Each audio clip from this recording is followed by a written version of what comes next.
அருமையான சகோதரர்களே, பாபர் மசூதி என்கிற இறைவனுக்கு சொந்தமான அந்த இறை வழிபாட்டு தலம் உலகம் முழுவதும் இருக்கிற ஊடகங்கள் எல்லாம் பார்த்து கொண்டிருக்கிற போது, நாட்டுடைய உச்ச நீதிமன்றத்தினுடைய நீதிபதிகள் பார்த்து கொண்டிருக்கிற போது, பல்லாயிரக்கணக்கான படை வீரர்கள் ராணுவ வீரர்கள் பார்த்து கொண்டிருக்கிற போது, இந்த நாடே தொலைக்காட்சியின் வாயிலாக பார்த்து கொண்டிருக்கிற போது, நீதிமன்றத்திலே உறுதிமொழி கொடுத்த பாசிச பாரதிய ஜனதா குண்டர்களால், அதனுடைய தலைவர்களால் அடித்து நொறுக்கி தகர்க்கப்பட்டது. அருமை சகோதரர்களே, இந்த ஆறாத ரணம், இந்த நீங்காத காயம், அது எத்தனை ஆண்டுகள் கடந்தாலும் அதை நினைவுபடுத்திக் கொண்டே இருப்போம். இந்த அநியாயத்தை கண்டித்து போராடி கொண்டே இருப்போம். நீதி ஒரு நாள் கிடைக்கும், நீதியின் குரல் ஒரு நாள் வெல்லும் என்கிற நம்பிக்கையோடு social democratic party of India SDPI கட்சி இந்த போராட்டத்தை இன்றைக்கு முன்னெடுத்திருக்கிறது. இந்த போராட்ட களத்தில் நாட்டுடைய அரசியல் சாசன சட்டத்தினுடைய முகவுரையை கையில் ஏந்தி இந்த போராட்டத்தை எஸ்டிபிஐ கட்சி நாடு முழுவதும் முன்னெடுத்துக் கொண்டிருக்கிறது. இந்த போராட்டம் டெல்லி முதல் கன்னியாகுமரி வரை இன்றைக்கு நடைபெற்றுக் கொண்டிருக்கிறது. இந்த போராட்ட களத்தினுடைய சிறப்பம்சம் என்ன? நாட்டினுடைய அரசியல் சாசன சட்டத்தினுடைய முகவரியை கையில் தாங்கி போராடி கொண்டிருக்கிறோம். காரணம், இன்றைக்கு நாட்டுடைய அரசியல் சாசன சட்டத்தினுடைய முகவுரையில் குறிப்பிடப்பட்டிருக்கிற ஜனநாயகம், சோசலிசம், மதச்சார்பின்மை, இந்த மூன்றும் இன்றைக்கு பாபர் மசூதி மாத்திரமல்ல, ஜனநாயகமும் ஒவ்வொரு நாளும் தகர்க்கப்பட்டுக் கொண்டிருக்கிறது. நாட்டுடைய மதச்சார்பின்மை ஒவ்வொரு நாளும் தகர்க்கப்பட்டுக் கொண்டிருக்கிறது. இந்த நாட்டுடைய சமதர்மம் ஒவ்வொரு நாளும் தகர்க்கப்பட்டுக் கொண்டிருக்கிறது. எனவே இதை நாம் தூக்கி பிடித்திட வேண்டும், இதை பாதுகாத்திட வேண்டும் என்கிற அந்த முழக்கம் தான் இந்த அரசியல் சாசனத்துடைய முகவுரையை கையில் தாங்கி இந்த போராட்ட களத்தை நாம் முன்னெடுத்துக் கொண்டிருக்கிறோம். அருமை சகோதரர்களே, பாபர் மசூதியினுடைய வளாகத்திற்குள்ளே குழந்தை ராமருடைய சிலையை கொண்டு வந்து வைத்த அந்த 1949 அன்னையில இருந்து இன்றைக்கு வரைக்கும் இந்த சமூகம் நாட்டுடைய ஜனநாயகத்தின் மீது நம்பிக்கை வைத்து, இந்த நாட்டுடைய அரசியல் சாசன சட்டத்தின் மீது நம்பிக்கை வைத்து, இந்த நாட்டுடைய உச்ச நீதிமன்றங்களின் மீது நம்பிக்கை வைத்து நீதிமன்றத்தினுடைய படியேறி கொண்டிருக்கிறது. ஆனால் இந்த நாட்டுடைய நீதிமன்றங்களும், இந்த நாட்டுடைய ஆட்சி அதிகாரங்களும் இந்த சமூகத்தினுடைய உச்சந்தலையில் தொடர்ச்சியாக அடித்துக் கொண்டே இருக்கிறார்கள். பாபர் மசூதியினுடைய தீர்ப்பு 2019 நவம்பர் 9ஆம் தேதி வந்தது. பாபர் மசூதி தகர்க்கப்பட்டதை விட மிகப்பெரிய தாக்குதல் இந்த சமூகத்தின் மீது, இந்த நாட்டுடைய மதச்சார்பின் மீது, சட்டத்தினுடைய ஆட்சியின் மீது என்னவென்றால், இடித்தவருக்கே நிலம் சொந்தம். எங்கேயாவது கேட்டிருக்கிறோமா? பாபர் மசூதி தகர்க்கப்பட்ட போது இந்த நாட்டுடைய பிரதமர் PV நரசிம்மராவ் அன்றைக்கு சொன்னார், இடிக்கப்பட்ட இடத்திலேயே பள்ளிவாசலை கட்டித்தருவோம் என்று சொன்னார். ஆனால் பள்ளிவாசலை கட்டித்தரவில்லை என்பது மாத்திரமல்ல, இடிக்கப்பட்ட அந்த இடம் யார் இடித்தார்களோ அவர்களுக்கே சொந்தம். அங்கே கோயிலை கட்டிக்கொள்ளலாம், பக்கத்திலேயே மசூதியையும் கட்டிக்கொள்ளலாம். தீர்ப்பளித்து இத்தனை ஆண்டு காலம் கடந்ததற்கு பிறகு இப்போது சில நாட்களுக்கு முன்னால் இந்த நாட்டுடைய பிரதம மந்திரி அயோத்தியில் ஆக்கிரப்பு நிலத்தில் அநியாயமாக கட்டப்பட்டிருக்கிற அந்த கோயில் என்று சொல்லுகிற அந்த கட்டடத்தை அங்கே தீபத்தை ஏற்றிவிட்டு அவர் சொல்லுகிறார், 500 ஆண்டு கால ரணம் அந்த காயத்திற்கு மருந்திடப்பட்டிருக்கிறது என்று அவர் பேசுகிறார். அருமை சகோதரர்களே, இது எவ்வளவு பெரிய தாக்குதல்! மீண்டும் மீண்டும் இந்த சமூகத்தின் மீதான தாக்குதல் நிகழ்த்தப்பட்டுக் கொண்டே இருக்கிறது. மோடியின் ஆட்சியில் இந்தியா என்கிற ஒரு புத்தகத்தை பிரெஞ்சு நாட்டினுடைய ஒரு அரசியல் விஞ்ஞானி கிறிஸ்டோபர் என்பவர் இப்போது எழுதியிருக்கிறார். அந்த புத்தகம் வெளியே வந்திருக்கிறது. அந்த புத்தகத்தில் அவர் சொல்லுகிறார், எத்திக்ஸ் நேஷனலிசம் என்கிற ஒரு நேஷனலிசம் இன்னைக்கு மோடி அரசால் முன்னெடுக்கப்படுகிறது. இந்த அரசில் முஸ்லிம்களுடைய வரலாற்று சின்னங்கள் இன்றைக்கு தாக்குதலுக்கு உள்ளாக்கப்படுகிறது. வரலாற்று திரிவுகள் இன்றைக்கு முன்னெடுக்கப்படுகின்றன என்கிற செய்திகளை எல்லாம் நிறைய தரவுகளோடு அவர் பட்டியலிடுகிறார்.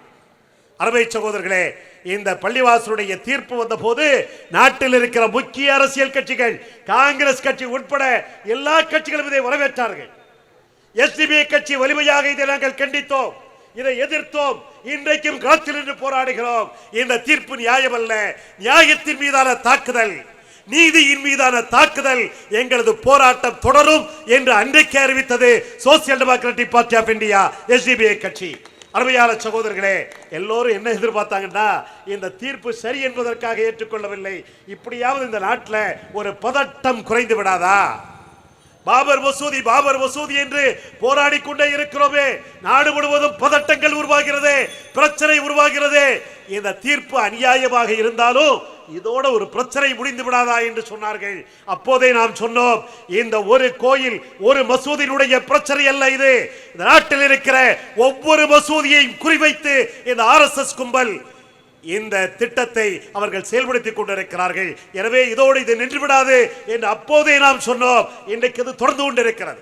அந்த புத்தகத்தில் அவர் சொல்லுகிறார், மோடி அரசு வந்ததற்கு பிறகு நூற்றுக்கணக்கான முஸ்லிம்களுடைய தர்காக்கள், வழிபாட்டு தலங்கள் இந்த நாட்டில் தகர்க்கப்பட்டிருக்கிறது, தாக்கப்பட்டிருக்கிறது, குறிவைக்கப்படுகிறது என்கிற பட்டியலை அவர் தருகிறார். டெல்லியில் மாத்திரம், டெல்லிக்கு சென்றவர்களுக்கு தெரியும், டெல்லியில் எங்கு திரும்பினாலும், எந்த சாலைகளுக்கு சென்று எங்கே திரும்பி வந்தாலும் இஸ்லாமியர்களுடைய நினைவு சின்னம் அங்கே இருக்கும், முகலாய மன்னர்களுடைய அடையாள சின்னங்கள் எங்கே இருக்கும், தர்காக்கள் எங்கே இருக்கும், வக்ஃப் சொத்துக்களுடைய சின்னங்கள் எங்கே இருக்கும். ஒவ்வொரு சின்னங்களாக குறிவைக்கப்படுகிறது, ஒவ்வொரு தர்காக்களாக அகற்றப்படுகிறது. டெல்லி மாநகரில் மாத்திரம் 299 வக்ஃப் சொத்துக்கள், தர்காக்கள், பள்ளிவாசல்கள் மோடி அரசால் குறிவைக்கப்பட்டிருக்கிறது என்கிற செய்திகளை நாம் பார்க்கிறோம். எனவே இந்த போராட்டம் என்பது ஒரு பாபரி மசூதி என்கிற ஒரு பள்ளிவாசலுக்கான போராட்டம் அல்ல, இது நீதிக்கான போராட்டம். நாட்டில் இருக்கிற ஒவ்வொரு பள்ளிவாசல்களையும் பாதுகாப்பதற்கான போராட்டம், இந்த நாட்டில் இருக்கிற ஒவ்வொரு வக்ஃப் சொத்தையும் பாதுகாக்கிற போராட்டம். அருமையான சகோதரர்களே, இஸ்லாம் நீதிக்காக போராட சொல்லுகிறது, போராட சொல்லுகிறது, போராடிக்கொண்டே இருக்க சொல்லுகிறது, அநியாயத்தை ஏற்க மறுக்க படிக்கிறது. நீதிக்காக ஏன் போராட வேண்டும் என்று தெரியுமா? உக்கிரமமாக போராட வேண்டும், தைரியமாக போராட வேண்டும். ஏனென்றால் நீதிக்காக போராடினால் மாத்திரம்தான் அங்கே அமைதி கிடைக்கும். பாபரி மசூதிக்காக தளர்ச்சி இல்லாமல் போராடினால்தான் மற்ற பள்ளிவாசல்களை பாதுகாக்க முடியும், இந்த நாட்டில் இருக்கிற தேவாலயங்களை பாதுகாக்க முடியும், இந்த நாட்டில் இருக்கிற இந்துக்களுடைய கோயிலையும் பாதுகாக்கணும். முஸ்லிம்களுடைய இந்த போராட்டங்கள் என்பது முஸ்லிம்களுக்கு சொந்தமான வழிபாட்டு தலங்கள் மாத்திரமல்ல, இந்த நாட்டில் இருக்கிற எந்த சமூகமாக இருந்தாலும் அந்தந்த சமூக மக்களுடைய வழிபாட்டு உரிமை மதிக்கப்பட வேண்டும், அந்தந்த சமூக மக்களுடைய வழிபாட்டு தலங்கள் பாதுகாக்கப்பட வேண்டும். எனவேதான் பாபர் மசூதியினுடைய பிரச்சனை உக்கிரமமான அந்த காலகட்டத்தில் இருந்தபோது 1991 அன்றைய நரசிம்மராவ் அரசு ஒரு சட்டத்தை கொண்டு வந்தது பாராளுமன்றத்தில். 1991 வழிபாட்டு தலங்கள் சட்டம் என்கிற சட்டம். இந்த சட்டத்தை நிறைவேற்ற வேண்டும் என்று நாம் கோருகிறோம். இந்த சட்டம் முழுமையாக நிறைவேற்றப்பட்டால் இந்த நாட்டில் பாதி பதட்டம் குறையும், முஸ்லிம்களுக்கு எதிரான தாக்குதல்கள் குறையும், கிறிஸ்தவ தேவாலயங்களுக்கு எதிரான பிரச்சனைகள் குறையும். ஏன், இந்துக்களுடைய வழிபாட்டு தலங்களுக்கும் பிரச்சனை வராது. 1900 இந்த சட்டம் என்ன சொல்லுது? 1947 ஆகஸ்ட் 15ஆம் தேதிக்கு முன்னால் எந்தெந்த சமூகம், எந்தெந்த மதம், எந்தெந்த கொள்கைகளை சார்ந்த மக்களுடைய வழிபாட்டு தலங்கள் எப்படி இருந்ததோ அது அப்படியே இருக்க வேண்டும், அதில் மாற்றத்தை ஏற்படுத்தக்கூடாது. அதில் ஆய்வு செய்கிறேன் என்கிற பெயரால் எந்த தலையீடுகளும் இருக்கக்கூடாது என்று இந்த சட்டம் சொல்லுகிறது. இந்த சட்டம் நிறைவேற்றப்பட்டால் இந்துக்களுடைய வழிபாட்டு தலங்களுக்கு பாதுகாப்பு, கிறிஸ்தவர்களுடைய வழிபாட்டு தலங்களுக்கு பாதுகாப்பு, இஸ்லாமியர்களுடைய வழிபாட்டு தலங்களுக்கு பாதுகாப்பு. ஆனால் இந்த சட்டம் நிறைவேற்ற பிறகும் கூட இந்த நாட்டுடைய சட்டத்தின் மீது நம்பிக்கை இல்லாத, இந்த நாட்டினுடைய தீவிரவாத கும்பலாக இருக்கிற பாரதிய ஜனதா ஆர்எஸ்எஸ் உடைய கும்பல் மதுராவில் பிரச்சனை செய்கிறது, காசியில் பிரச்சனை செய்கிறது, தாஜ்மஹாலுக்கு கீழே அங்கே கோயில் இருக்கிறது, சிலை இருக்கிறது என்கிற பரப்புரையை மேற்கொள்கிறது. நாடு முழுவதும் இருக்கிற ஆயிரக்கணக்கான மசூதிகள், அதில் ஒன்றுதான் திருப்பரங்குன்றம். அதில் ஒன்றுதான் திருப்பரங்குன்றம். திருப்பரங்குன்றத்தில் அயோத்தியை போல, காசியை போல, வடநாடுகளை போல தமிழ்நாட்டிலும் மத பிரச்சனையை கிளப்பலாம், இஸ்லாமியர்களையும் இந்துக்களை மோதவிடலாம் என்று இந்த குள்ளநெறி கும்பல் இன்றைக்கு துடிக்கிறது. ஆனால் தமிழ்நாடு அரசு மிக தெளிவாக ஒரு செய்தியை தனது ஒரு நடவடிக்கையின் மூலமாக இன்றைக்கு சொல்லி இருக்கிறது. இது வட மாநிலம் அல்ல, இது உத்தரப்பிரதேசம் அல்ல, இது மத்திய பிரதேசம் அல்ல, இது திராவிட பூமி, இது தமிழ்நாடு என்கிற செய்தியை தமிழ்நாடு அரசு உரைக்க சொல்லி இருக்கிறது. நீதிபதிகள் தீர்ப்பளித்து விட்டால், நீதிமன்ற அவமதிப்பு என்று சொல்லிவிட்டால் தமிழ்நாட்டு மக்கள் பயந்து போய்விட மாட்டார்கள். தமிழ்நாடு அரசு பயந்து போய்விடாது. இங்கே தமிழ்நாட்டு மக்களுடைய மத நல்லிணக்கம் முக்கியம், தமிழ்நாட்டு மக்களுடைய சகோதரத்துவம் முக்கியம், தமிழ்நாட்டினுடைய இறையாண்மை முக்கியம். ஒரு நீதிபதி எப்படி நடந்து கொள்ளக்கூடாதோ அது அனைத்திற்கும் உதாரணமாக இந்த சாமிநாதன் என்கிற அந்த நீதிபதி தன்னுடைய அவருடைய சுய விருப்பை வெளிப்படுத்துகிற விதத்தில் இன்றைக்கு நடந்திருக்கிறார். அதை அனுமதிக்க முடியாது என்கிற நிலைப்பாட்டை எடுத்திருக்கிற தமிழக முதல்வரை பாராட்டுகிறோம், தமிழக அரசை பாராட்டுகிறோம். இந்த உறுதியான செயல்பாடு தொடர வேண்டும் என்று நாங்கள் கேட்டுக்கொள்கிறோம். அருமை காங்கிரஸ் கட்சியினுடைய மூத்த தலைவர் பீட்டர் அல்போன்ஸ் அவர்கள் சுட்டிக்காட்டியதை போல மதுரை மாநகர மக்களுக்கு நமது வீர வாழ்த்துக்களை நாம் தெரிவித்துக் கொள்வோம். இந்த போராட்ட களத்தின் மூலமாக மதச்சார்பின்மையை நிலைநாட்டி இருக்கிறார்கள். நேற்றைய தினம் கடைகளை அடைக்க வேண்டும் என்று இந்து முன்னணி கும்பல் எவ்வளவு தலைகீழ நின்று முயற்சித்தும் அங்கே இருக்கிற இந்து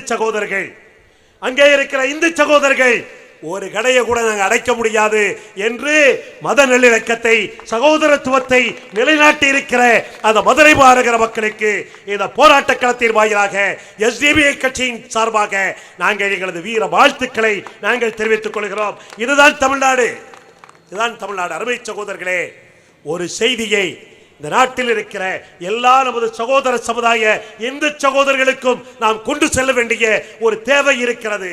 என்ன செய்தி என்றால், பாரதிய ஜனதா என்கிற கட்சி, RSS என்கிற இயக்கம், இந்து முன்னணி என்கிற இயக்கம், இது இந்துக்களுக்கான இயக்கம் அல்ல, இந்த இந்து சகோதரர்களுக்காக போராடுகிற இயக்கம் அல்ல, இந்து மதத்தை பாதுகாப்பதற்கான இயக்கமோ அரசியல் கட்சியோ அல்ல என்பதை மிக தெளிவாக இந்த செய்தியை நாம் கொண்டு சேர்க்க வேண்டிய தேவை இருக்கிறது. ஏனென்றால் அருமை இந்து சகோதரர்களை கொஞ்சம் பாருங்க, எந்த இந்து சமுதாய மக்களுடைய முன்னேற்றத்திற்காக பாரதிய ஜனதா கட்சி போராடி இருக்கிறது என்கிற ஒரு செய்தியை எங்கோது நாம் பார்க்க முடியுமா? பார்த்திருக்கிறோமா? இந்து மக்களுடைய இடஒதுக்கீட்டுக்காக இந்த பாரதிய ஜனதா கட்சி போராடிய வரலாறு உண்டா? பிற்படுத்தப்பட்ட சமூக மக்களுக்காக எங்கேயாவது போராடி இருக்கிறதா? சமூக நீதிக்காக இந்த கட்சி போராடிய வரலாறு உண்டா? எத்தனை இந்து மத கோயில்களில் உயர் ஜாதி இந்துக்களால் அடித்தட்டு கீழ் ஜாதி சகோதர இந்துக்கள் கோயிலுக்குள்ளே நுழையக்கூடாது என்று வழிபாட்டு உரிமை மறுக்கப்படுகிற ஏதாவது ஒரு இடத்தில் போய் நாங்கள் இந்த ஆலயத்தில் இந்து மக்களுடைய உரிமையை பாதுகாக்க போகிறோம் என்று சொல்லி எங்காவது போய் ஒரு இந்து சகோதரருடைய வழிபாட்டு உரிமையை பாதுகாக்க இந்து முன்னணியோ, சந்து முன்னணியோ, பாரதிய ஜனதாவோ, RSS எங்காவது போய் இந்து சகோதரர்களுடைய வழிபாட்டு உரிமைக்காக போராடிய செய்தியை ஏதாவது கேள்விப்பட்டதுண்டா? தீண்டாமை கொடுமையினால் கோடாறு கோடி அடித்தட்டு இந்து சகோதரர்கள் பாதிக்கப்படுகிற போது தீண்டாமை கொடுமை ஒழிக்கப்பட வேண்டும் என்று சொல்லி எங்கேயாவது பாரதிய ஜனதா கட்சி போராடிய வரலாறு இந்த நாட்டிலே எங்காவது இருக்கிறதா? அருமை சகோதரர்களே, அனைத்து ஜாதியும் அர்ச்சகராகலாம் என்கிற அற்புதமான சட்டத்தை இந்து மக்களுக்காக தமிழ்நாடு அரசு கொண்டு வந்த போது அதற்கு எதிர்ப்பு தெரிவித்து இன்றைக்கும் குரல் உடைக்கிற இந்து மக்களுக்கு எதிரான கட்சி தான் பாரதிய ஜனதா கட்சி. இந்துக்களுக்கு எதிரான அமைப்பு தான் இந்து முன்னணி. அருமை சகோதரர்களே, நான் கேட்கிறேன், தமிழ்நாட்டில் மாத்திரம் 7000 சிலைகள், இந்து ஆலயங்களில் இருக்கிற சிலைகள் கடத்தப்பட்டிருக்கிறது. 7000 சிலைகள். என்னைக்காவது பாரதிய ஜனதா கட்சி மாநிலம் தழுவிய போராட்டம் கடத்தப்பட்ட சிலைகள் மீட்கப்பட வேண்டும் என்கிற கோரிக்கையோடு தமிழ்நாட்டுடைய வீதிகளில் எங்காவது ஒரு போராட்டம் நடைபெற்றிருக்கிறது என்பதை யாராவது காட்ட முடியுமா? இந்து கோயில் இருக்கிற சிலை பாதுகாக்கப்பட வேண்டும் என்பது இந்துக்களுக்கானது இல்லையா? இந்து மதத்தை பாதுகாக்கிற ஒரு செயல் இல்லையா? இதற்காக வேண்டி இந்து முன்னணி போராடி இருக்கா? இல்லையே. ஆனா இந்த சிலை தடுப்பு பிரிவில் ஒரு ஆள் ஐஜிஆர் தான், அவர் வேற என்ன பேரு, பொன் மாணிக்கவே. அவர் மேல சிலை கடத்தல் வழக்கு இருக்கு, சிபிஐ கேஸ் இருக்கு. அவர் மேல என்ன கேஸ் இருக்கு, சிபிஐ கேஸ் இருக்கு. பொன் மாணிக்கவேல் என்கிற ஒரு அதிகாரி, அவரை பாதுகாப்பது இந்து முன்னணி, அவருக்கு ஆதரவாக இருப்பது பாரதிய ஜனதா கட்சி, வழக்கு பதிவு செய்திருப்பது சிபிஐ. ஒன்றிய அரசுக்கு கீழால் இருக்கிற சிபிஐ விசாரணை வளையத்திற்கு உள்ளே இருக்கிற சிலை கடத்தல் குற்றச்சாட்டிற்கு துணை போறவர் என்கிற குற்றச்சாட்டுக்காளாக இருக்கிற இந்த ஊழல் ஒரு அதிகாரிக்கு துணையாக நிற்பது பாரதிய ஜனதாவும் இந்து முன்னணியும். நான் கேட்கிறேன், இவர்கள் இந்துக்களுக்கு ஆதரவானவர்களா, இந்து மதத்தை பாதுகாக்கக்கூடியவர்களா? அருமை சகோதரர்களே, இந்து முன்னணியும் பாரதிய ஜனதாவும் RSSம் இந்துக்களுடைய பெயரை சொல்லி ஆட்சியை, அதிகாரத்தை சுவைப்பதற்காக, ஆட்சியை கைப்பற்றுவதற்காக, மதவெறியை தூண்டுவதற்காக, இஸ்லாமியர்களையும் இந்துக்களையும் மோத விடுவதற்காக, மோதவிட்டு அதன் மூலமாக ஒரு பதட்டத்தை உருவாக்கி வாக்கு வங்கியை அறுவடை செய்வதற்காக நடத்தப்படுகிற ஒரு அரசியல் கட்சியும் அரசியல் இயக்கமும் தான் RSSம் பாரதிய ஜனதாவும் என்பதனை இந்த நாட்டில் இருக்கிற ஒவ்வொரு நமது சகோதரர்களாக இருக்கிற இந்து சகோதரர்களுக்கு கொண்டு போய் சேர்க்க வேண்டிய பொறுப்பு தமிழ்நாட்டில் இருக்கிற ஜனநாயக சக்திகளுக்கு உண்டு, தமிழ்நாட்டில் இருக்கிற திராவிட இயக்கங்களுக்கு உண்டு. இந்த களப்பணியை நாம் முன்னெடுக்க வேண்டிய மிக முக்கியமான ஒரு தருணத்தில் நாம் இருக்கிறோம் என்கிற செய்தியினை இங்கே நான் பதிவு செய்ய கடமைப்பட்டிருக்கிறேன். எனவே அருமை சகோதரர்களே, இந்த போராட்டம் தொடரும், எத்தனை காலங்களானாலும் தொடரும். கேட்கலாம், பாபர் மசூதி அங்க சிலையை வச்சதிலிருந்து போராடிட்டு இருக்கிறோம், இன்னும் போராடிட்டு இருக்கிறோம், எவ்வளவு காலம்தான் போராடுவோம்? அருமை சகோதரர்களே, இந்த போராட்டத்திற்கு ஒரு முடிவு நாள் வரும். அநியாயம் நீண்ட காலம், அநியாயம் நீண்ட காலம் தலைவிரித்து ஆடாது. இறைவன் ஒருபோதும் அதற்கு அனுமதிக்க மாட்டான். நிச்சயமாக ஒரு காலம் வரும், நீதிமன்றங்கள் அநீதிக்கு துணை போகலாம். மௌலானா அபுல் கலாம் ஆசாத் என்கிற மகத்தான் அந்த கல்வியாளன் சொன்னார், இந்த நாட்டில் போர்க்களங்களுக்கு பிறகு நிறைய அநீதிகள் இழைக்கப்படுவது நீதிமன்றங்கள் தான். போர்க்களங்களில் அநீதிகள் இழைக்கப்படும். உலக வரலாற்றில் போர்க்களங்களுக்கு பிறகு அதிகமான அநீதிகள் இழைக்கப்பட்டிருக்கிற ஒரு இடம் ஒன்று என்றால் அது நீதிமன்றங்கள் தான். நீதிமன்றம் சொல்லிட்டாலே எல்லாம் சரியாயிராது. நீதிமன்றங்கள் ஆணையிட்டு விட்டது, உத்தரவிட்டு விட்டது, தீர்ப்பளித்து விட்டது என்பதற்காக அநீதி நீதியாகி விடாது, நீதி அநீதியாக மாறி போய்விடாது. ஒரு காலமும் இந்த தீர்ப்பை நாங்கள் ஏற்றுக்கொள்ள மாட்டோம். தீர்ப்பை ஆட்சியாளர்கள் நடைமுறைப்படுத்த வேண்டும். ஆனால் ஏற்பதும் ஏற்காமல் இருப்பதும் அதை விமர்சிப்பதும் இந்த நாட்டில் இருக்கிற ஒவ்வொரு குடிமகனுடைய உரிமை. டாக்டர் அம்பேத்கர் வரை நீதிமன்றத்துடைய தீர்ப்புகளை ஏற்க மாட்டேன் என்று விமர்சித்திருக்கிறார். நாட்டுடைய அரசியல் சாசன சட்டத்தை யாத்தவர் அவரே நீதிமன்ற தீர்ப்பை விமர்சிக்கிற உரிமை எங்களுக்கு உண்டு என்று சொன்னவர் டாக்டர் அம்பேத்கர் அவர்கள். அவருடைய பிறந்த நாளில் நாம் இன்றைக்கு நின்று கொண்டிருக்கிறோம். அருமை சகோதரர்களே, நினைவு நாளில் நாம் நின்று கொண்டிருக்கிறோம். டாக்டர் அம்பேத்கருடைய நினைவை புதைகளுக்குள் கொண்டு செல்வதும் இந்த RSS கும்பலுடைய மிக முக்கியமான நோக்கம். எனவேதான் திட்டமிட்டு இந்த நாளை தேர்ந்தெடுத்திருக்கிறார்கள். நமது போராட்டம் தொடரும், நீதி கிடைக்கும் வரை தொடரும். நீதி ஒரு நாள் நிச்சயமாக கிடைக்கும். இறைவன் நமக்கு அத்தகைய வாய்ப்பை நிச்சயமாக தருவான். திருக்குர்ஆனுடைய வார்த்தைகள், சத்தியம் வந்தது, அசத்தியம் அழிந்தது, சத்தியம் ஒரு நாள் வந்தே தீரும் என்கிற அந்த வார்த்தைகளை நெஞ்சில் சுமந்தவர்கள் நாம். அருமை சகோதரர்களே, எனவே இந்த நீதிக்கான களத்தில் அநியாயத்தை எதிர்த்து காலம் உள்ளளவும் SDPI கட்சி போராடி கொண்டே இருக்கும். இந்த அநீதியை எதிர்த்து கொண்டே இருப்போம். பாபர் மசூதி என்று முழங்கிக் கொண்டே இருப்போம். ஒரு நாள் நீதி கிடைக்கும். பாபரி மசூதி இருந்த இடத்தில் பாங்கொலியை கேட்கிற வாய்ப்பு இறைவன் ஒரு நாள் நமக்கு தருவார். இல்லை என்றால் இறைவன் நாடினால் நமது சந்ததிகள் அந்த இடத்தில் பாங்கொலியை கேட்பார்கள். நிச்சயமாக அந்த காலம் இந்த இந்திய நாட்டில் மதவெறி இல்லாத, இந்த நாட்டில் அமைதி தலைக்கக்கூடிய, பாசிசம் இல்லாத, ஜனநாயகத்துடைய பூங்காவனமாக இந்த நாடு மகிழுகிற காலமாக, ஜனநாயகத்துடைய சுகந்தம் வீசுகிற காலமாக அந்த காலம் அமையும். அந்த காலத்தை நோக்கி பயணிப்போம் என்று சொல்லி அனைவருக்கும் வாழ்த்து சொல்லி எனது வார்த்தைகளை நிறைவு செய்கிறேன். நன்றி. அஸ்ஸலாமு அலைக்கும்.